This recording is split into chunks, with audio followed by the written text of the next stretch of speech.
নাগালেণ্ডত হোৱা ডাৱৰ বিস্ফোৰণৰ বাবে উজনি অসমৰ এই বান পৰিস্থিতিৰ উদ্ভৱ হৈছে বহুতৰ মনত কিন্তু এটা স্পষ্ট ধাৰণা নাই যে ডাৱৰ বিস্ফোৰণনো কি সঁচাকৈ সেই ডাৱৰ বিস্ফোৰণৰ ফলতে আজি উজনি অসমত এটো পৰিস্থিতি হৈছে নেকি গতিকে ডাৱৰ বিস্ফোৰণৰ কথাটো মই আপোনাৰ পৰা জানিব বিচাৰিছো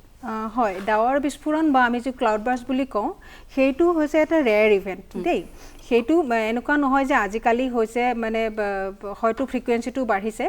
কিন্তু তাৰ এটা ক্ৰাইটেৰিয়া আছে যেতিয়া ইণ্ডিয়া মেট্ৰলজিক্যাল ডিপাৰ্টমেণ্টে ক্লাউড বাৰ্ষ্ট বুলি কয় বা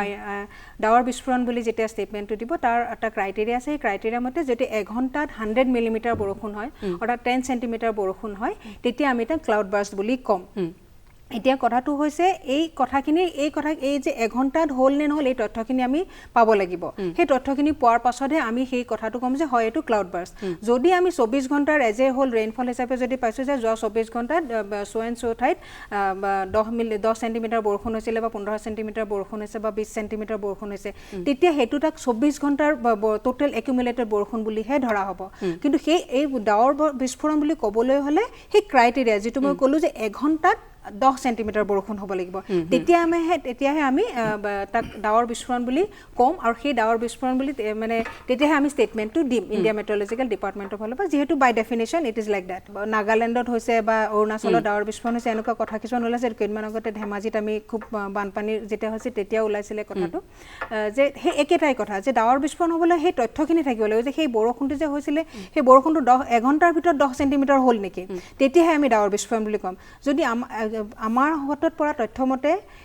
সেই বৰষুণটো এঘণ্টাৰ ভিতৰত হৈছিলে নে 3 ঘণ্টাৰ ভিতৰত হ'ল নে 24 ঘণ্টাৰ ভিতৰত হ'ল হেতু আমি আমাৰ ওচৰত সেই তথ্যটো নাই গতিকে আমাৰ ফলৰ পৰা এটো ক'বলৈ নোৱাৰি যে হেতু ডাৱৰ বিস্ফোৰণ আছিল দ্বিতীয়তে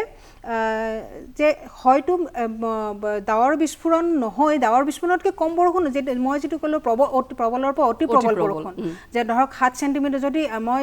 7 সেন্টিমিটাৰ বৰষুণ 24 ঘণ্টাৰ ভিতৰত পোৱা আৰু 7 সেন্টিমিটাৰ বৰষুণ বা 10 সেন্টিমিটাৰ বৰষুণ মই 2 ঘণ্টা 3 ঘণ্টাৰ ভিতৰত হোৱা সেইটো ভয় দুটাৰ মাজত বহুত ডিফাৰেন্স আছে যদি সেই প্ৰবল বৰষুণ হলে তাৰ ইম্পেক্টটো হ'বই আৰু যেতিয়া আমাৰ যেহেতু এই জায়গাটো পাহাৰৰ মাজত আৰু